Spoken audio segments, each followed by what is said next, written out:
Good morning. Okay, so guys, last thing we talked about, and really my recording from yesterday from second hour was really sidetracked by a couple of students asking a lot of questions. Okay, so I apologize about that. You know who you are, okay? But anyhow, it led to somewhat of an interesting discussion. So we didn't get as far as I'd hoped, but we were talking about the Senate, okay, and talked about how basically 1/3 of the Senate is up for election every 2 years, okay. So 2020, 33 members, 2022, 33, 2024, 34, okay. So then you have like people that are experienced, have worked together, it's a contiguous body, okay. Next thing you look at is qualifications. So how old do you have to be for the House? 25. So Senate's 30 and President's 35. Okay. You must be a citizen for 9 years, not a natural born U.S. citizen. Okay. And then live in the state that you're elected. Okay. And those are really the only qualifications, just like the House. You don't have to have a college degree. You don't have to have a high school diploma. There's no qualifications like that. Okay. And some of those people you see in Congress, you scratch your head and say, I wonder if they ever graduated from high school. Just kidding, but I don't know. All right. So even when you look at some of the leadership. Okay, so back to page 74, okay, guys, to look at the leadership. This is a very good page, okay? And so we're back to the top of this rather than the bottom, because we did the House the other day. And so the Senate leadership is at the top, okay? And that starts with the Vice President. The Vice President is the President of the Senate, okay? Now, it's kind of interesting, if you go back in history and look at our first Vice President, John Adams, you know, the Constitution was new and everything was new. And so John Adams thought as President of the Senate, he like needed to be there every day. There were 26 senators, and they quickly told John Adams, you know, we don't really need you here. Please go away. Really, there's only a couple of roles that the Vice President plays in the Senate, and the main one is to break a tie vote, okay? Because you have an even number of senators, okay? And so as being officially part of that body, the Vice President can cast a vote only in a tie situation, okay? They are not equivalent to the Speaker of the House. They do not have that kind of power in the Senate. One of the things you will see when the Electoral College is finished, I think it's December 4th, no, maybe December 14th, the Vice President will come and read the results of the Electoral College to the Senate. Okay, that's about all they do there.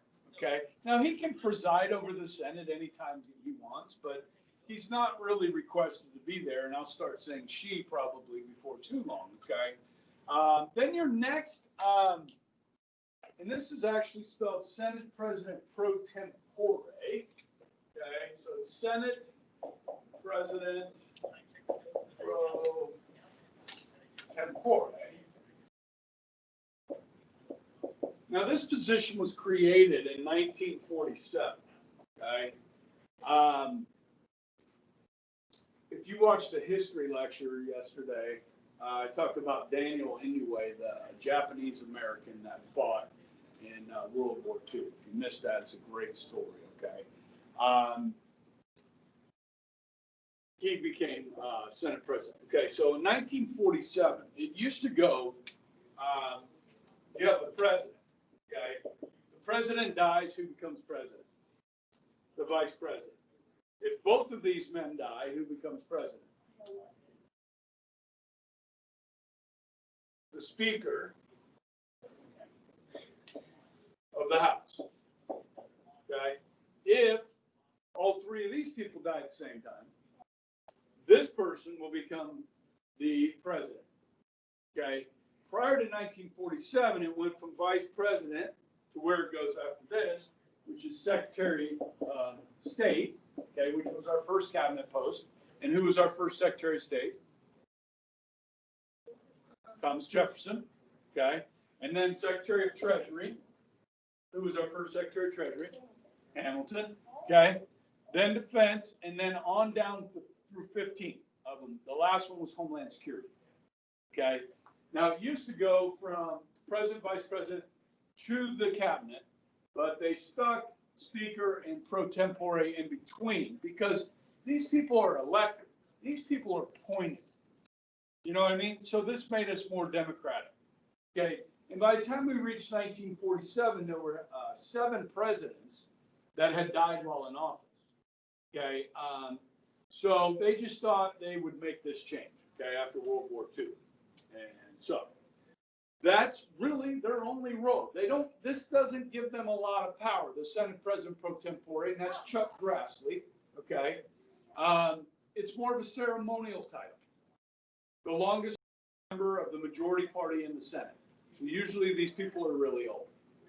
Okay. And distinguished. All right. So next on our list, the majority leader. Okay. This is your power. Okay, and that's Mitch McConnell, of course, from Kentucky. And he was his Senate seat was up in 2020, and he won re-election. Democrats poured a lot of money into Kentucky to try and beat Mitch McConnell, but they did not. Okay, so as far as controlling, when I talked about the House, the Speaker gets to decide every bill that is brought into Congress. It has to be sent to a committee, referred to a committee. That's what Majority Leader McConnell can do in the Senate. Okay, he assigns his members to committees. Okay, so really nothing in the Senate happens without Mitch McConnell wanting to happen. Now the rules in the Senate are a little different, which we'll talk about soon. Okay, all right. Now then you have your minority leader in the Senate, which is Chuck Schumer. Okay, and Chuck doesn't have a lot of power, just like Republicans don't have power in the House. Okay. And then you get your whips, which play the same role as they do in the House. They're vote counters, they're arm twisters, trying to convince other members how to vote. Okay, putting pressure on them. Good? Okay. So we're going to kind of change direction. You guys have a little bit different understanding of the House and the Senate. I'll have a little bit more on some of their. I talk about some of the different powers, special powers. Is that something? I know I need to talk about that.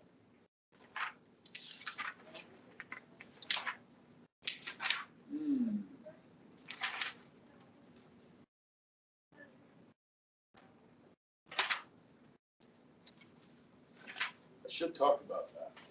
It's not in the notes. Maybe it's in the notes. Further down. Let me look.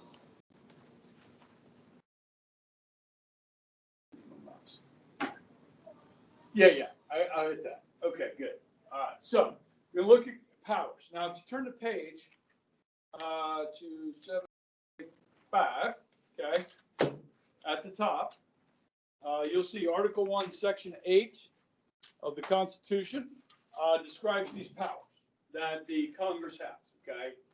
So these express powers found in your book, I'll just go over them real quick.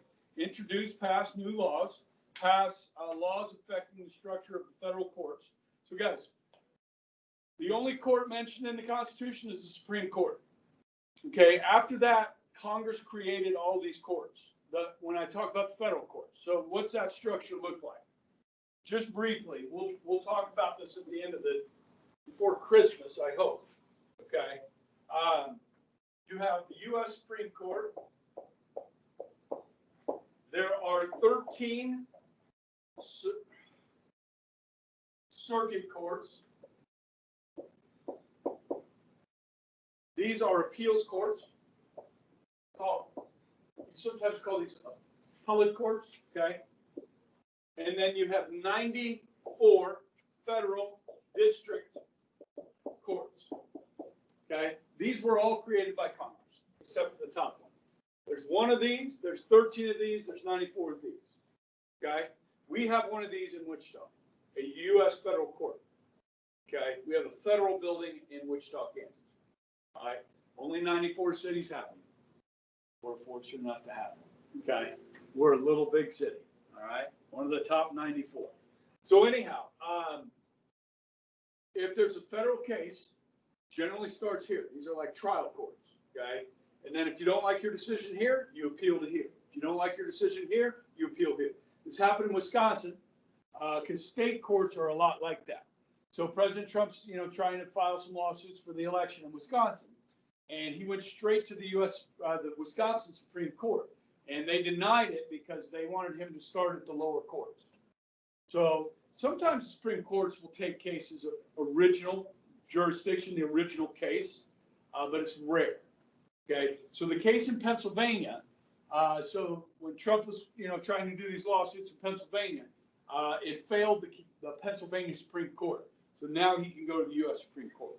Okay, so there's a chain, like a path you generally take here. Okay. All right. So back to the list here. Okay. Oh, as Congress creates these courts, they can do away with them. In fact, when Thomas Jefferson was president, these judges, they're appointed for life, right? All of these judges that sit on these, okay? And there's more than just 13 judges on these courts. There's 24 federal judges on each one of these 13. Okay, they work, and there's 24, and they usually decide cases in groups of 3 of them. So Jefferson was really frustrated with some of these judges, okay? You can't get rid of them for being stupid, making bad decisions. So, but what you can do, he asked Congress to just disband the court. And all those judges lost their job.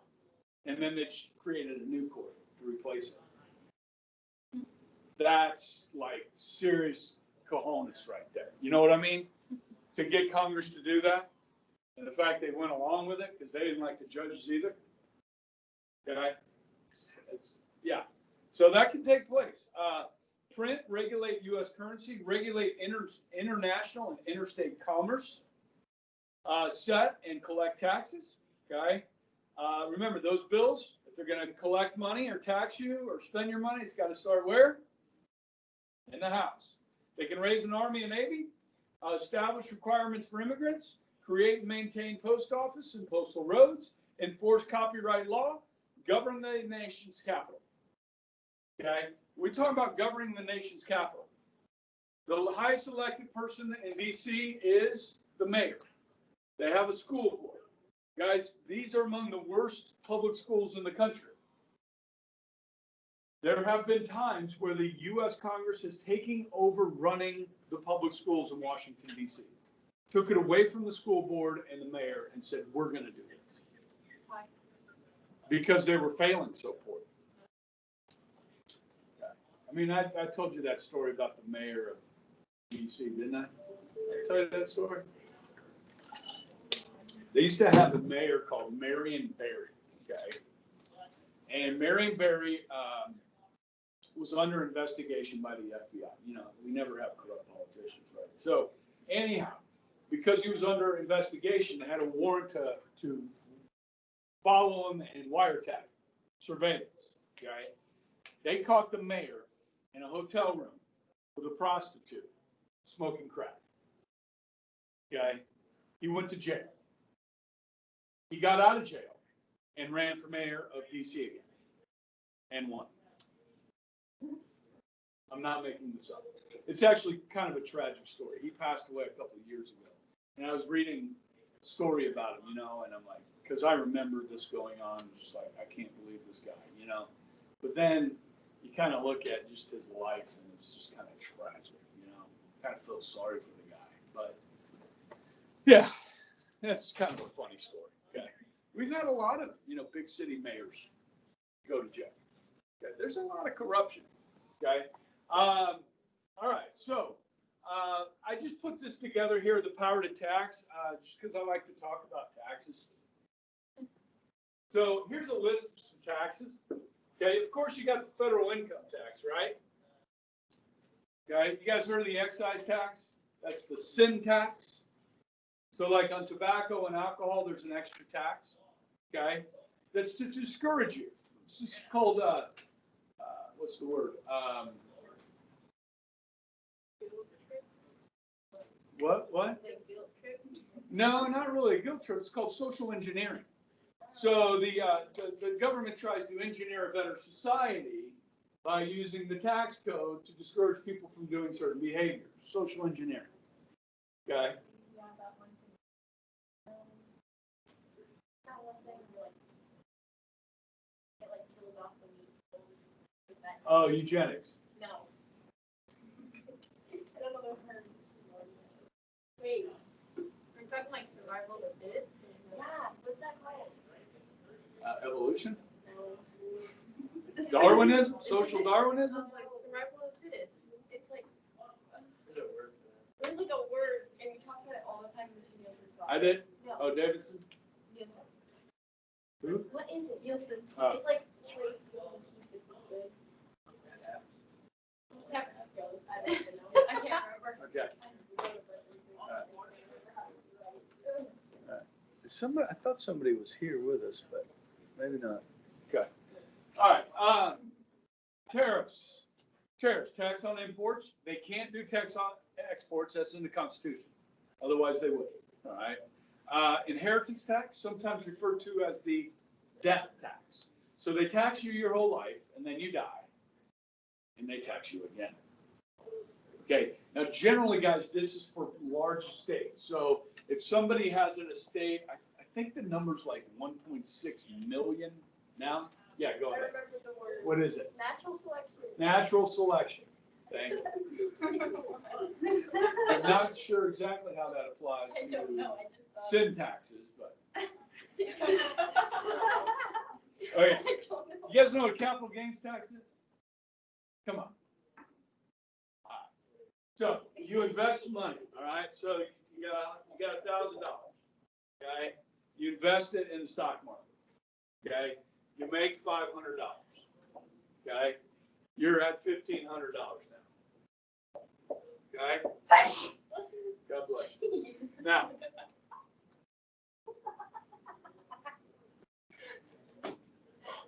if you sell this and get a $500 profit, pay a tax on that. Oh, that's low right now. Yes. Okay. When we get President Biden in there, It'll be 100. well, it's been 29%. It's been higher than that. Now, this is really meant to try and tax wealthy people. Okay, because only wealthy people are on the stock market, right? No, not really. Right. Now, what kind of you have a savings account? But you don't have a savings account? You got a savings account? Do you know what kind of return you're getting on your money? 0.0 something. Okay, see, my history students, we've talked about this. Right, we've talked about this. Okay, you can't make any money in a savings account. Okay, so if you don't need that money next year, in the next 5 years, you put it in the stock market. Okay, and if you look at those graphs in the corner, see that? That's the stock market from 1934 to 2017.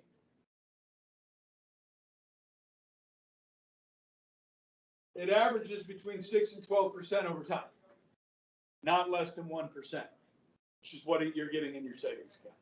Okay, now I think it's over 50% of Americans now have money in the stock market. A lot of those people do it because of 401ks, okay, that they get through their employers. Okay, now in history class, you guys will get a good lesson on investing. Okay, when we talk about stock market, you guys remember that? We talked about Roth IRAs and all that kind of stuff. Okay, you guys get that. The rest of you get that next semester. Okay, all right. So that's capital gains tax. Can you think of any other taxes? We have state income tax, right? Property taxes. Did you guys know there's a tax on every gallon of gasoline? Every gallon of gasoline, there's part of that cost for that $1.98 you're spending a day is taxes.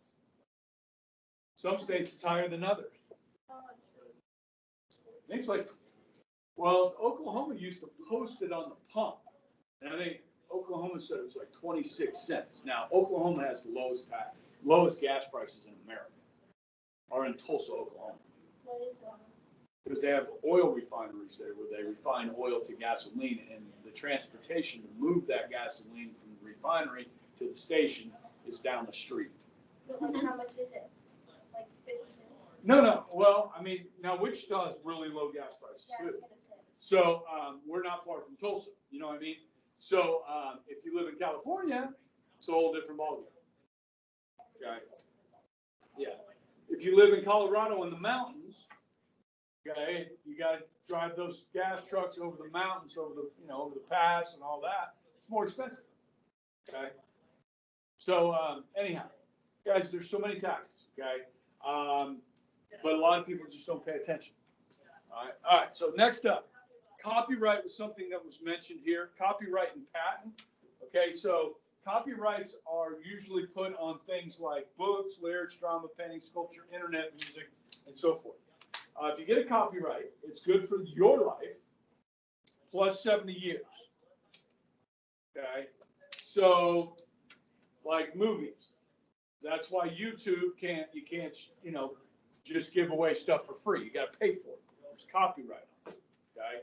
So like when I video something in here, or I show a video in here, like from one of my personal collections, YouTube's gonna nah, can't do that. Okay. Even though it is for educational purposes. Okay. Patents, which are usually like on inventions, yes? Okay.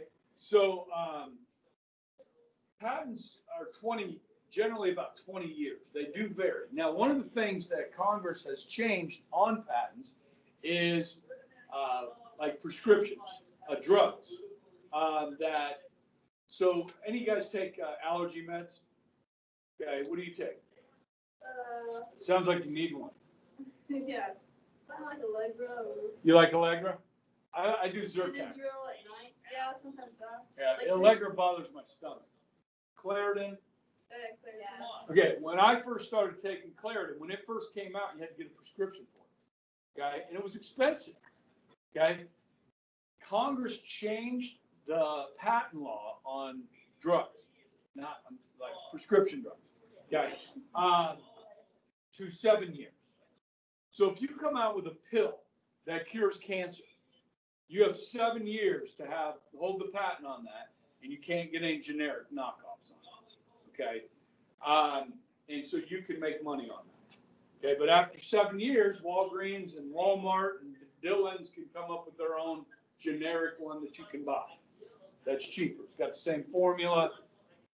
It's just not coming from the company that made it original. Wait, you don't review the patent? You can't have another patent? Nope, 7 years. Now, I mean, you can keep the patent, I would imagine, but the law allows other people to do it. Okay, so like take the, you guys know the hula hoop, right? Right? Yeah. Yeah, that's not good. But the hula hoop was, the guy that invented it had a patent on it. Okay, same thing with the frisbee. Okay, now other people like, hey, that's a great idea. Maybe I'll make something similar and call it something else. Well, then you sue them for, infringement on their patent. Okay, and any money that they made selling that, you get if you win. Okay, same thing with copyrights. All right, so they follow those laws, and then you have something called eminent domain. Have you heard of this before? It's the inherent right to take private property for public use. Okay, so K96, a highway, a railroad. If we're going to go transcontinental railroad all the way across the United States, you're going to be going across somebody's private property. And the government has the power to say, for the benefit of the American people, okay, for public use, we'll pay you for that property, that appraised property, but we're taking it. You don't have a choice. Okay, so most of the time we saw this really only with things like roads and railroads. In 2005, guys, the Supreme Court decision that's up here, Kelo versus the City of New London. Kelo was the owner of a B&B. You guys know what a B&B is, a bed and breakfast in Connecticut, okay? It was near the water, and it was a little pink house, little pink B&B, okay? And that part of New London, the local government wanted to kind of refurbish it, like fix it up and make that area nice, and it kind of gotten run down. And so they told the owner of this bed and breakfast, Kilo, that she had to sell it. She had to sell their property to them because they were gonna, reinvigorate that part of town and invest money in it and build condos and stuff like that by the water. So this went all the way to the Supreme Court. She challenged it. She said, they shouldn't be able to take my money to do this or take my land. And she lost. Now, what came out of this, guys, well, for me, was anger, okay? Because I tend to believe in private property ownership. And I think it's a hallmark of who we are as a nation, is being able to own your own property and not have it taken away from you by the government, okay? So let me give you some examples of what happened after Kilo because of this decision. Now, this is a beach, okay? If you go to the beach in some places, you'll see these.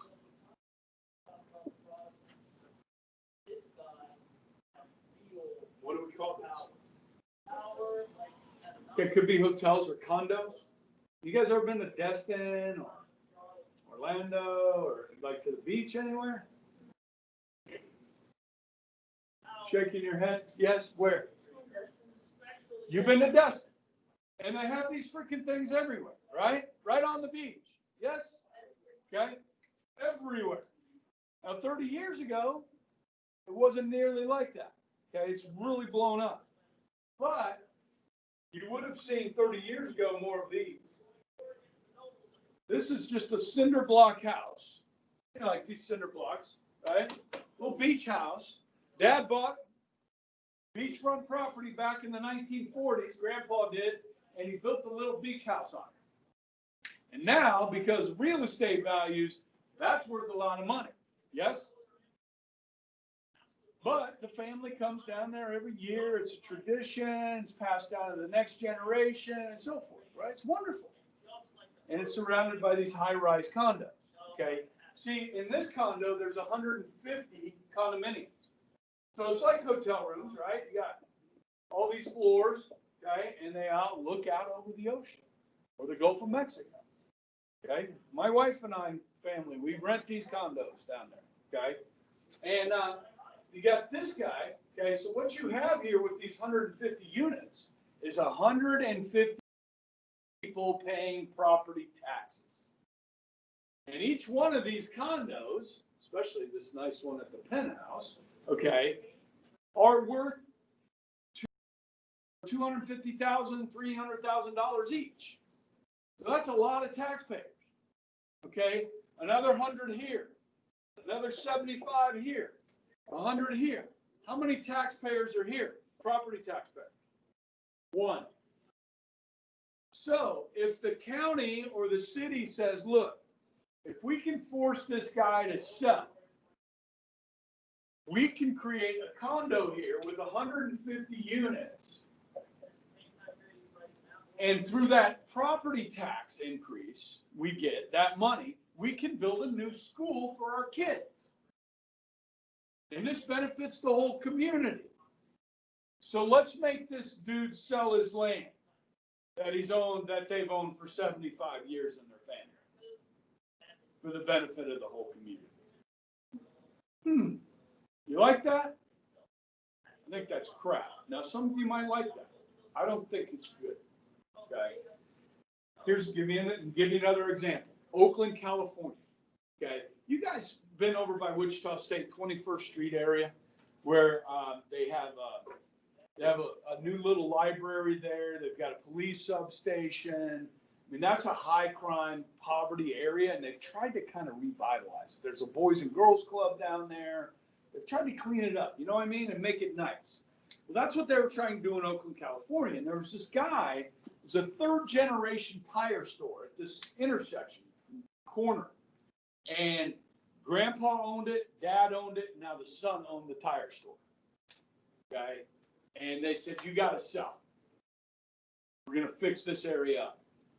You know what they put there? A Sears with a tire store.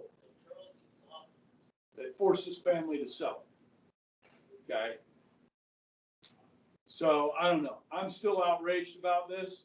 If it's going to help the economic growth or the general benefits of the community, just right here in Wichita, when they built Intrust Bank Arena, okay, one of the things a lot of people worried about was parking.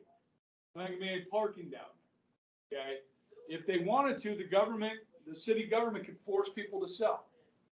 When they built the new addition at North High, when they built the new gym, I don't know if you guys know this, they built the new gym right on top of the softball and baseball fields at North. Okay, and so for a couple of years they had nowhere to practice. I knew the coach over at North, and I said, man, come over here on Saturday afternoon. You guys can use our field, because it's like, how do you expect them to get ready for their season? They're playing out on a big field of grass, which is okay, but it's not the same. They were trying to get those people across the street, the houses there, to sell, and a lot of them didn't want to sell. Really? Did they end up selling those houses, or they didn't get them to sell, huh? Yeah. Good for them. Yeah. Yeah. Yeah. So I think they put up the softball and baseball fields elsewhere on the property or something. I've been over there for a while. Okay. All right. Next thing we're going to talk about, and this is kind of important. I think there's several questions on the test about this. Okay. Unique powers of the House and the Senate. Now, some of this, it's not difficult. Okay, just make sure you know this stuff. All right. So, only the House, just talked about this, can introduce bills that spend your money or taxes you. Yes, it's got to start there. Okay. Only the House elects the president if there's no majority in the electoral college. Remember, it was 269 to 269. I went through that scenario with you guys. Okay, the House, there's 50 states. Each state gets one vote based on their House membership. So Kansas, we have 4. Okay, 3 of them are Republican. Yes. So that, and then if you look at like Wyoming, Montana, the Dakotas, they only have 3. Actually, they only have 1 member of the House, and all 4 of those are Republicans. So this scenario, a tie or nobody reaching a majority, would favor a Republican candidate today in 2020. Okay. What else we got here? The Senate, not the House, must approve treaties. Okay. When George Washington left office, he warned us not to entangle ourselves in alliances. Okay. And treaties generally create alliances. Okay. Now, you can have economic treaties, trade agreements, and so forth, but military alliances, that's what Washington was talking about, okay? And we never had one until 1948, after World War II. We created one. What was it called? We haven't got there yet in history, but we will, dang it. The North Atlantic Treaty Organization, NATO. Okay, it started with 15 countries, all right? That was the whole reason for NATO was to stop the Soviet Union from expanding communism into Europe, okay? And so who was in that? U.S., Britain, France, okay, West Germany. Yeah, there once was a West and an East Germany, okay? We'll learn about that too. Canada was in it. Greece, Turkey, they're still in it. And it went from 15, now there's over 25 in it. And it worked, okay, because Russia never invaded Europe, okay, after the war. At the end of the war they did, and then they stayed. And then eventually they left, okay, but 40 years later. All right, so high threshold here, 2/3, okay, which is hard to get. And that's a really good example, guys. The League of Nations, after World War I, right? President Wilson wanted the League of Nations. The Senate said no. 82-13. The United States did not vote or did not join. Okay. So those are good examples. Okay. Only the Senate approves presidential nominations. So we saw this, guys, happen while we were in this class with Amy Coney Barrett, right? So she was chosen by Trump to fill a vacancy on the Supreme Court. The Senate had to approve her. Okay. Now that's just a majority vote, 51. Okay. Doesn't take 2/3. When Joe Biden, if he takes office, what's going to happen is he's going to have 15 cabinet members, new ones, okay? And the Senate's going to have to approve all of those. Now, generally, guys, with the cabinet, I mean, the Republicans, even if they do control the Senate, I mean, shouldn't Joe Biden be able to have whoever he wants to be his Secretary of State? I mean, shouldn't the new president be able to surround himself with people that he wants? Yes. So it's called senatorial courtesy. Now, when you start talking about federal judges, that's where the fights start, because those are for life. You know what I mean? Those people can serve for life. So there's a lot of arguments there. And maybe on Attorney General, which is the head of the Justice Department, you might get some fights there in Senate. But generally, who cares who the Secretary of Interior is? Or the Secretary of Energy? Okay. Why do we even have those? Okay, anyhow, non-legislative power. Okay, this is a good name too. They can amend the Constitution, right? So remember, there's two ways to propose an amendment, two ways to ratify an amendment. Every amendment that we've had so far has been proposed by 2/3 of both houses. Yes? Is that a law? No. It's a change to the Constitution, so it's non-legislative. Yes? Okay. Impeachment. Okay, now pay attention, because this also affects here. I think there, yeah. There's a matching section on the test where you got to put H next to it or S next to it. Who has the power? Okay, so pay attention right here. Okay, impeachment simply means to formally. How much time do I have? Okay, formally accuse. That's what impeachment means. Does it mean you're guilty? No. Okay. If we include Donald Trump, there's been 3 presidents have been impeached by the House of Representatives. Okay, this is done by the House. Andrew Johnson, who was the vice president of Lincoln, that took over when Lincoln was assassinated. William Jefferson Clinton in 1999, and Donald Trump. Okay, Donald J. Trump. None of them were convicted in the Senate. There's a trial. Okay? The jury of 100. So who's the jury? The Senate. Okay? You need 2/3 to convict, to remove the president from office.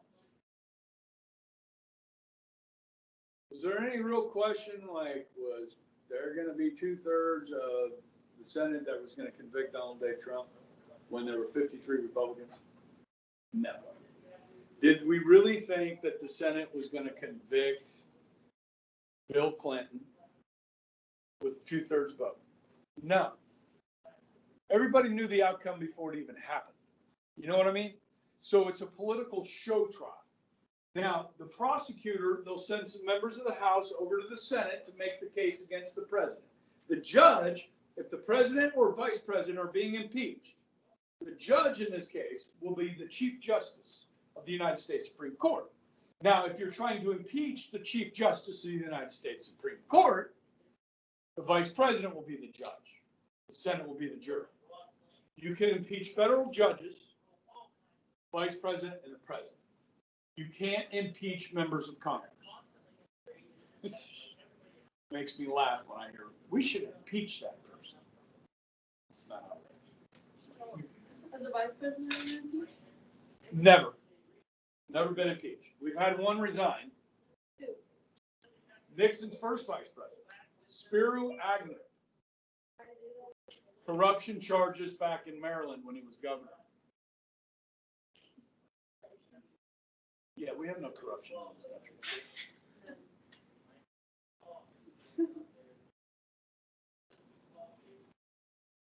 Okay.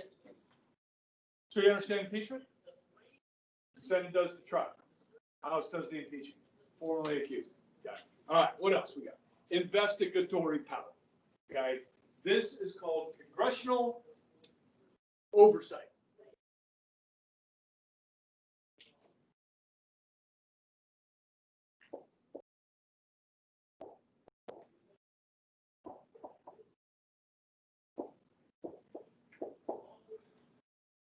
Have any of you paid attention to the story of a guy named Edward Snowden?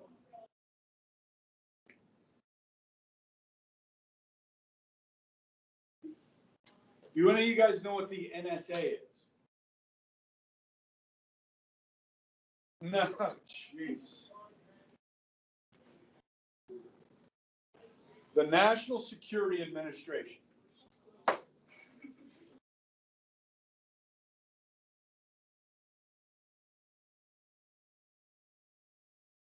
In 2011,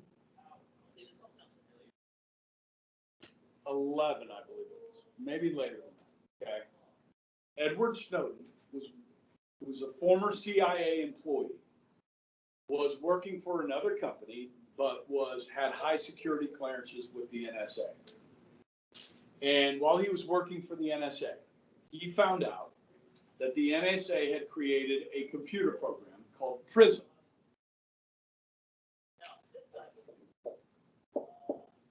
Now, just the fact that I just said that word right here, PRISM, are you listening?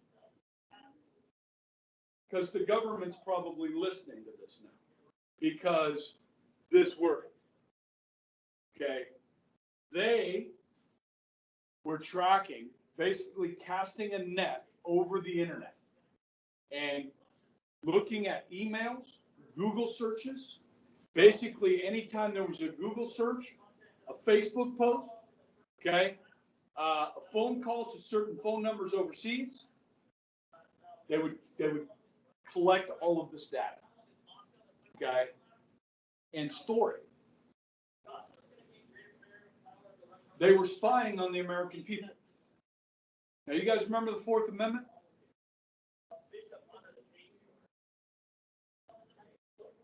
Yeah, no illegal what?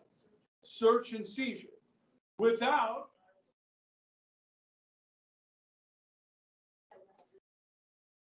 probable cause or a warrant. Yes? So they are gathering information on all of us without our consent, without probable cause, without a warrant, which violates the Constitution. Edward Snowden knew this. He served in the military. Then he went to work for the CIA. Okay? And he decided to basically destroy his life. And he downloaded that information on a jump drive and fled the country. He contacted 2 newspapers, 2 reporters, invited, and he gave them the information about what the U.S. government was doing to its citizens. After he felt threatened, because he is under indictment in the United States for treason, for blowing the whistle on what our government was doing, he fled to Russia and is still living there now. What's his name again? Edward Snowden.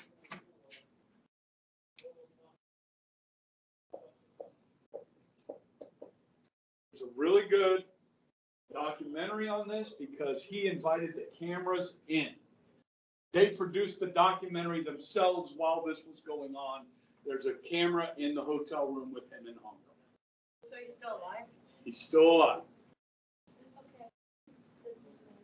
Yeah, like sounds. I've talked about this before. Yes. Well, because you guys don't know about it.